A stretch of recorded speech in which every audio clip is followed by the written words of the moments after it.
Nous sommes dans une génération où on expose beaucoup plus les tares, les défauts, la faiblesse des leaders ecclésiastiques plus que leurs bonnes œuvres. Il y a beaucoup de prédicateurs qui disent que les deux frères marchaient à reculons, c'était pour ne pas voir la nudité de leur père. Non, c'est faux. Elles aussi voulaient venir voir la nudité de leur beau-père. Donc c'est pour éviter, c'est pour empêcher que leurs femmes voient la nudité de leur beau-père, pour essayer de les retenir qu'ils marchaient à reculons. Et, ayant su que c'est Cham qui a vu sa nudité, il laisse Cham et il s'écrie: maudit soit Canaan. Parce qu'avant que je ne sois ivre, je n'étais pas avec Cham.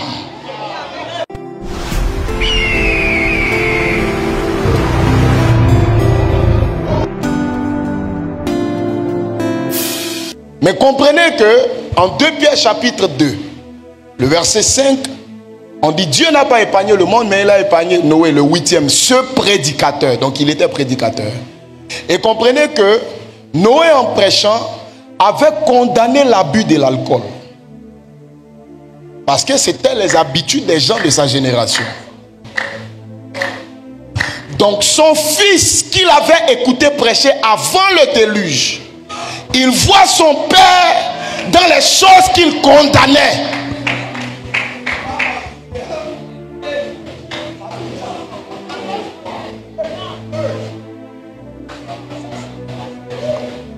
Ça l'a donc choqué, il ne comprenait pas.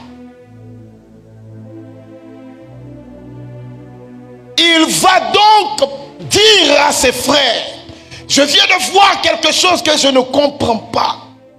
De quoi?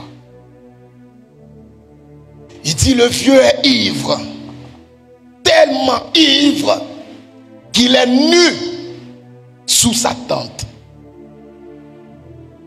Ces deux frères marchent à reculons. Dis-moi amen. Il y a beaucoup de prédicateurs qui disent que les deux frères marchaient à reculons, c'était pour ne pas voir la nudité de leur père. Non, c'est faux. Au temps de déluge, il n'y avait plus d'hommes sur la terre. Les fils de Noé n'avaient plus d'amis. Et leurs amis, c'était leurs femmes. Ils passaient plus de temps avec leurs femmes parce qu'ils n'avaient plus personne avec qui ils pouvaient avoir des relations ou des amitiés. Donc quand Cham venait dire à ses frères que leur père est nu, ses frères étaient avec leurs femmes. Elles ont entendu. Elles aussi voulaient venir voir la nudité de leur beau-père.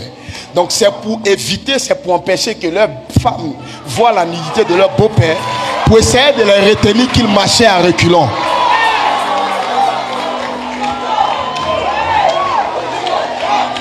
Abidjan. Abidjan.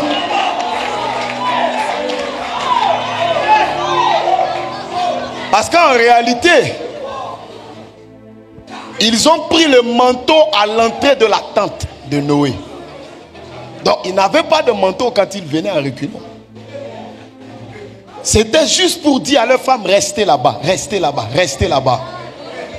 Un fils, même quand il voit la nudité de son père, il ne doit jamais l'exposer, même devant sa femme.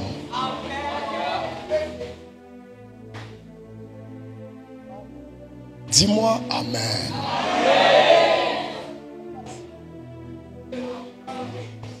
Même ta femme, la nudité de ton père doit être couverte.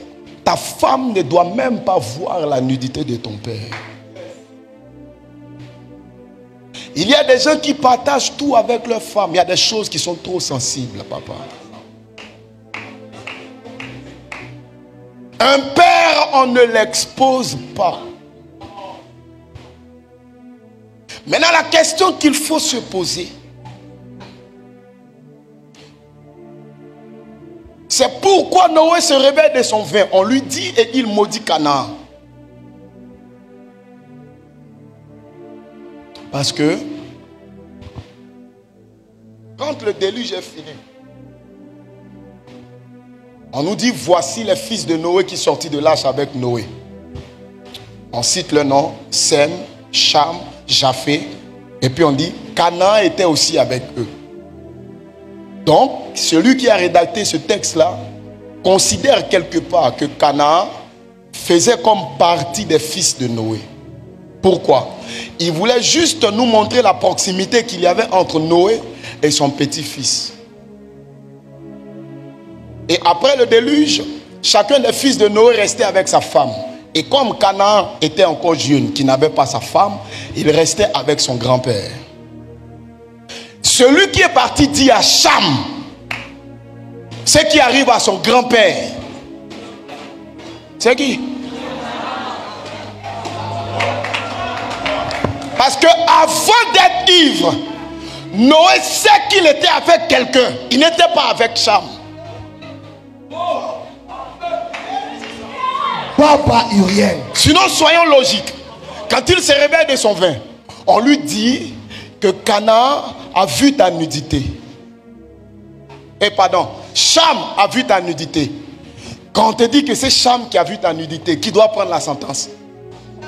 Hein? Non, disons-nous la vérité, qui doit prendre la sentence. On te dit que c'est Cham qui a vu ta nudité, qui doit être sanctionné. C'est Cham. Comment Noé, ayant su que c'est Cham qui a vu sa nudité, il est Cham et il s'écrie: maudit soit Canaan. Parce qu'avant que je ne sois ivre, je n'étais pas avec Cham.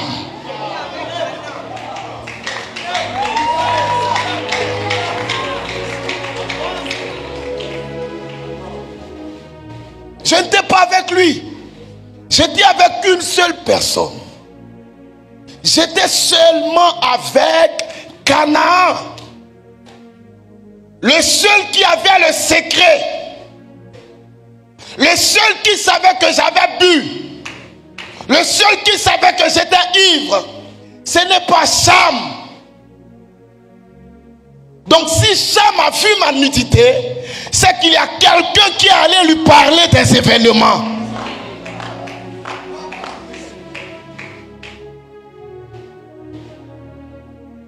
Il n'y a pas de fumée sans feu. Dis-moi amen. J'ai commencé mes interventions en parlant de la lumière des pères et je vais terminer en parlant des pères. Ma plus grande bénédiction de mes 10 dernières années de ministère, c'est d'être sous la couverture du prophète Joël Francis Tato. Je ne le dis pas parce qu'il est là, mais dans mon cœur, je sais ce que je vis, d'être sous sa couverture. Dis-moi amen. Il y a des gens qui sont partout, qui ont des pères partout. Choisissez-vous un bon père, restez une bonne fois pour toutes auprès de lui. Et quand vous êtes auprès de lui, honorez-le. Ne l'exposez pas. Il peut arriver que votre père, par faiblesse, se retrouve dans des choses qu'il a lui-même condamnées. Mais cela ne vous donne aucunement l'autorisation d'exposer sa nudité. Si même si cela arrivait un jour, vous n'avez pas l'autorisation d'exposer sa nudité. Nous sommes dans une génération où on expose beaucoup plus les tares, les défauts, la faiblesse des leaders ecclésiastiques plus que leurs bonnes œuvres. Il y a eu plein de miracles qui se sont faits hier. Combien de personnes ont propagé ces miracles?